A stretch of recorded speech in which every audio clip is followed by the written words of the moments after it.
Tshepang, what is your feeling around Arsenal now? Because there's a lot of hype around the fact that they finally got the signings they wanted. So that was the big thing. We needed a number 9, needed some more midfield backup. We're probably like a winger short of being perfect right now. But what's your take as far as how they're going to do? I'm always concerned with Arsenal. So are we. Yeah, so are we. That's universal. Carry on. I mean, they make the signings, but at times I feel like they don't make the right signings. I always go back to the example of Liverpool when they won the league under Jurgen Klopp.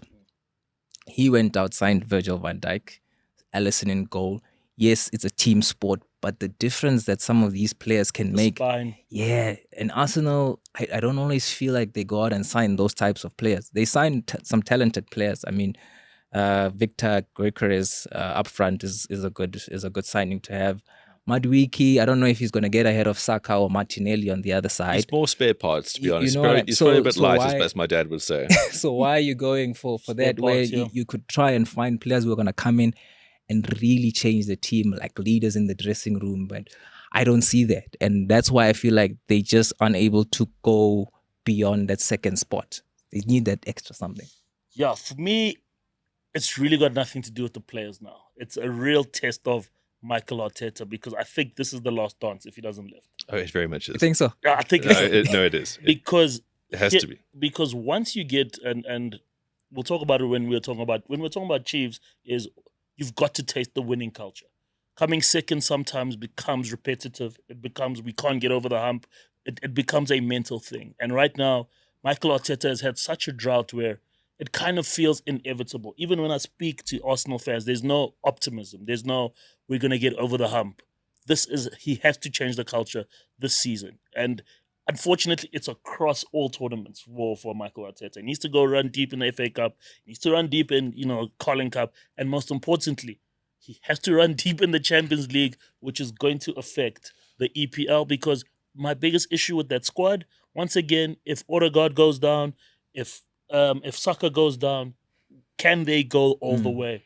And like we're talking about, the spine of every single team is important. And I don't know if they're 100% in the centre back. That midfield defensively, and controversial or not, without Thomas Partey, there's a lot of steel and grit that's missing in that team. So I worry about when you go 1-0 down, like at the Britannia.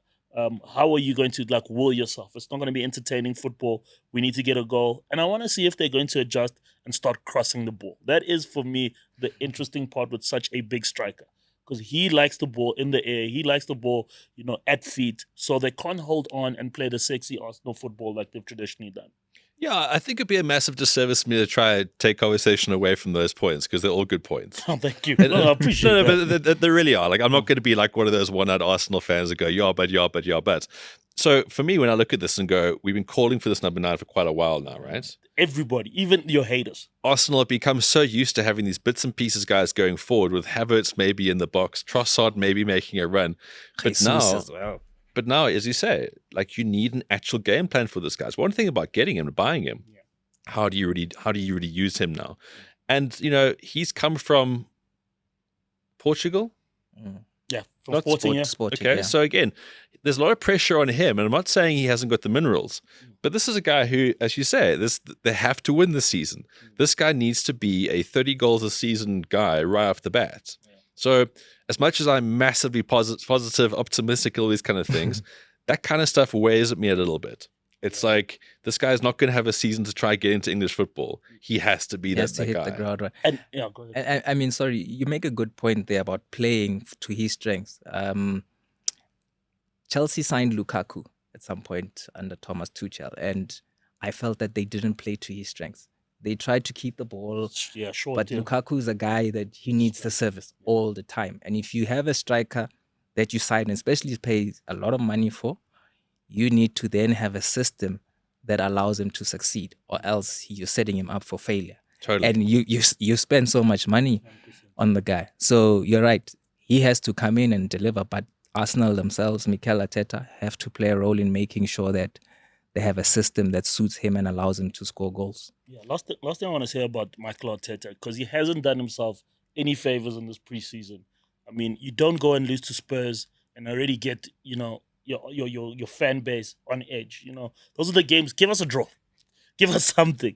So Arsenal fans are already on edge about how we're going to approach the season. And the crazier part is that Arsenal fans are saying, if he doesn't lift, it's over, which must be the most pressure for a coach, because it's the 11 players on the field at the end of the day. So we're going to see. It is, but it's also what makes a champion. I think sometimes you need a bit of fire to actually create something. Yeah. And maybe he didn't have that going on. It was like, well, they're so much better than where they were. Mm-hmm. And I think maybe that was the narrative around him. It was just like too commonplace. Yeah. So maybe now it's like, there is no return here.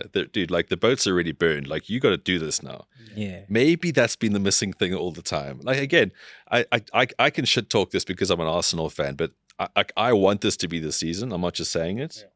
Yeah. As I said, like, all my pictures are going out with the hashtag tits. This is the season. Yeah, shut up. And I feel it. It's got to happen. To watch this full episode, click here. To watch previous episodes of the On The Bounce Show, click here. Or catch us every Thursday on the Real Network from 4 p.m. SA time.